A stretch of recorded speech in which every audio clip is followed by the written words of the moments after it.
10 నిమిషాలది ఓ bit.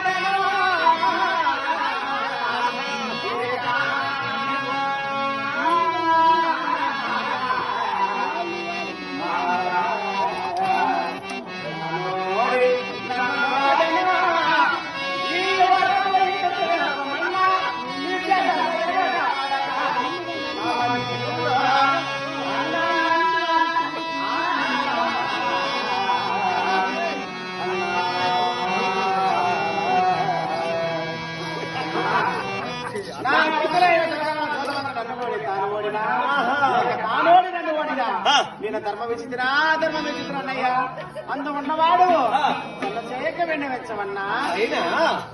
ఇంతకు మునుపు ఎవరైనా వచ్చినారా? వచ్చారన్నా. ఏమని చెప్పినాడు? అతనేమి చెప్పలేదా? విన్నవించాడే గాని అసలు కార్యమేమో తెలియదని విన్నవించాడే గాని కార్యాత్మేమో విన్నవించలేదన్నా. అవునా?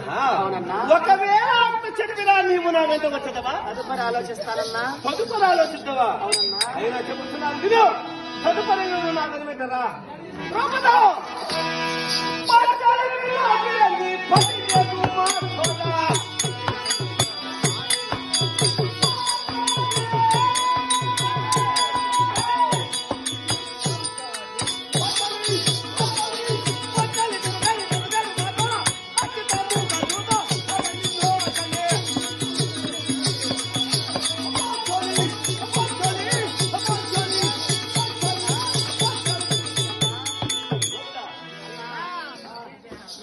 మీకు నీతే లేదన్నా.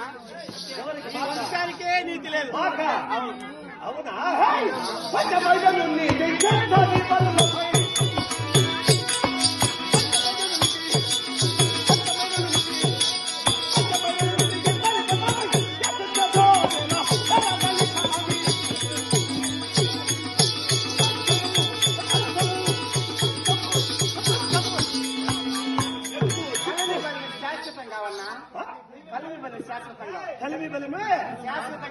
కలిమిక దుర్యోధన శాసన అదే మీకు వచ్చిన గర్వం.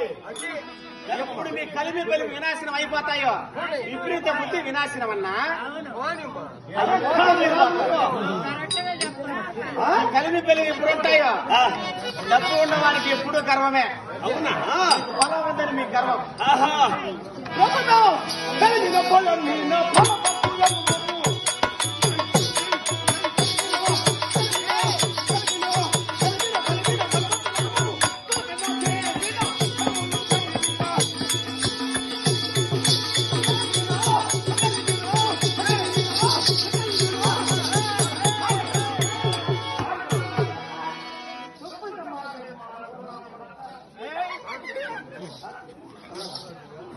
ఏయ్, ఏయ్, ఎవరిట్రా?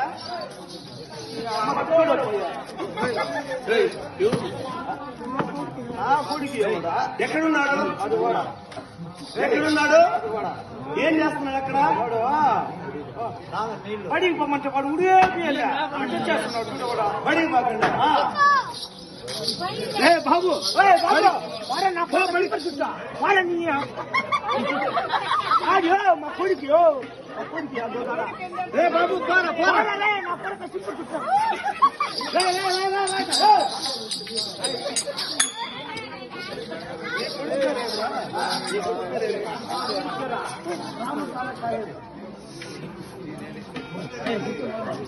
వాడు మా కొడుకు పేరు మురళి. మురళి కాదురా? మీరు కులం ఏమే? మీ మతం ఏంటిరా?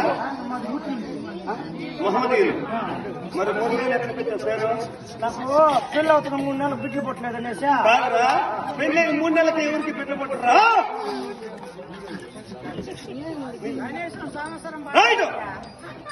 పెళ్ళైన సంవత్సరం కాకపోతే అట్లా జరుగునేమో కానీ 3 నెలలకే బొట్టులో 3 నెలలు పుట్టలేదు అనేసి నేను సుబ్రహ్మణ్యం 3 నెలలకు పెట్టింది పెట్టాల్సింది కర్మంతో చేసి సుబ్రహ్మణ్యం కొండ పోయినా స్వామి నాకు బిడ్డలో పుట్టలేదని దేవుని ముక్కుడా ఇంటికి వచ్చాడు అక్కడ మా కాదురా, ఈ మాదిరి ఊరు బట్టి కాదురా రే, నీవు కొండ నుంచి సుబ్రహ్మణ్య స్వామి ఆశీర్వాదంతో నీకు బిడ్డ పుట్టాడంటున్నావు, బాగానే ఉన్నది. అతని పేరుగా మురళి అని పేరు పెట్టాను, బాగానే ఉన్నది. బడి పొమ్మంటే బాల